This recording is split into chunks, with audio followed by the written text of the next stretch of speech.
everyone, and welcome to a slightly different video. Reason being, look at the top left. Yes, that's right. 30 cars on track. 30. Now, if you remember a while ago, we had the top 24 superstars. That got downgraded to the top 16 superstars because of the amount of accounts that go in so that they can commentate it and record all the angles. But then I'm going through the career mode in Gran Turismo just so I can complete it before GT7 comes out. And then I come across this race, and I thought this race had been downgraded, but it hadn't. It's still 30 cars, so I had me thinking, what is the limitation on the PlayStation for having 30 cars? Because we've been told in the past it can't handle it anymore. But when I was doing this race, my PlayStation handled it fine. Now, to be fair, I've got a PS4 Pro, it's not just the standard PS4. But even so, it wasn't, sounding like it was going to set off like a jet engine like it normally does in certain situations. It was absolutely fine, and it played fine. There was no issues, no graphical issues, and I got so confused by it. But 30 cars.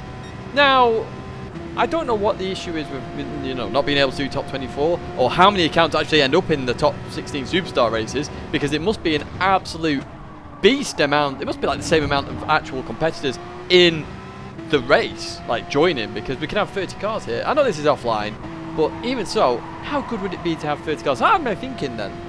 Okay, we've got 30 cars on the PlayStation 4. Now, one of the critical things I've said, and I've said it on all my streams when I get... what a dive that is! And I said it on all my streams and any videos I mention about GT7. One of the critical things is I want at least 30 cars.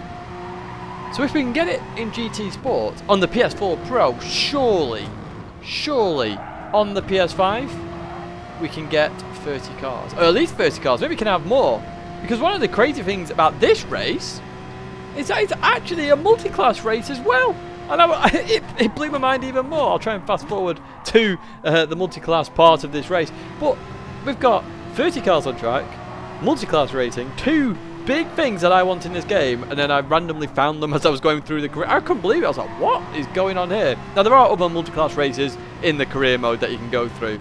These are the mission challenges, by the way. So if you want to experience the 30-car lobby, literally, it's on the 6th level, and it's the last one on that 6th level that you do.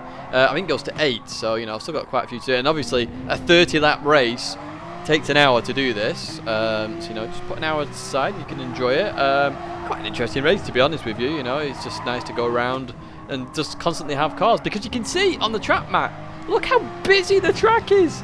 That's what a racetrack should look like. That's what a racetrack should be.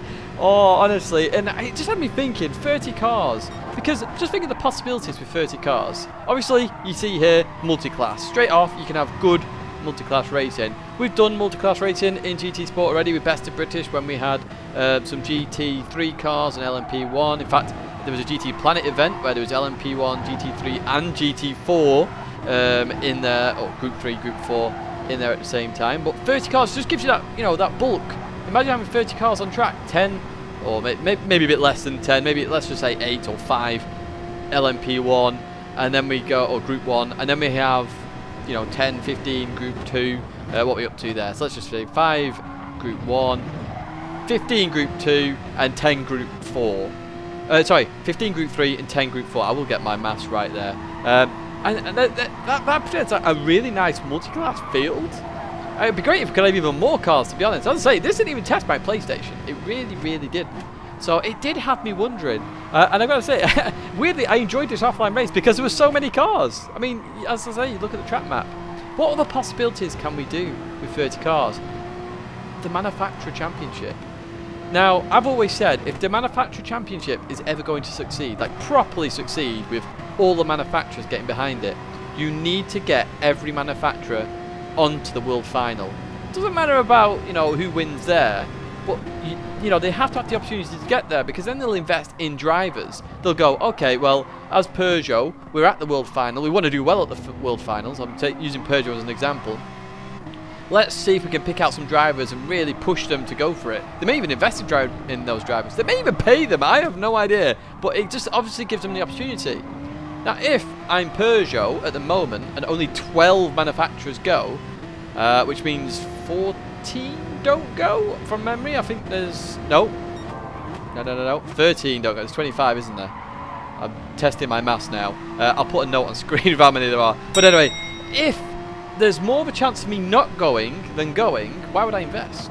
You know, it's just a game that, you know, I just feel like 30 cars will get everybody there. I mean, you don't even need 30 cars. You only need 24, 25, however many I've figured out. And then you've got a good manufacturer championship as well. So I personally think that, you know, 30 cars is a requirement in GT7. It has to be a requirement. So please, Gran Turismo, make it at least 30 cars. I would prefer more, to be honest. I love big grids. I think Blancpain, I think 40 car grids, 50 car grids are brilliant personally. Like a full Group 3, like madness. I mean, if you take all the Group 3 cars, I think there's like 30 odds now with all the old school ones as well. Or let's just say the manufacturers. Let's have a 50 car grid, 2 cars per manufacturer, a top 50 superstar race. Imagine that at Monza. It'd be mental, it'd be chaos, but it'd be good fun all the same. But yeah, my word, 30 cars. I didn't even realise this was still in the game. I'm wondering if there's anything else in the game that I've actually missed, because I've never done the career mode or offline stuff. So I'm trying to complete it before GT7 comes out. So I'm just sort of working my way through it now. And yeah, came across this little one. So it's just a little quick video really, just talking about those 30 cars. And you know, the fact we've got multi-class racing at the same time. So Gran Turismo do know, you know, they obviously realise it exists.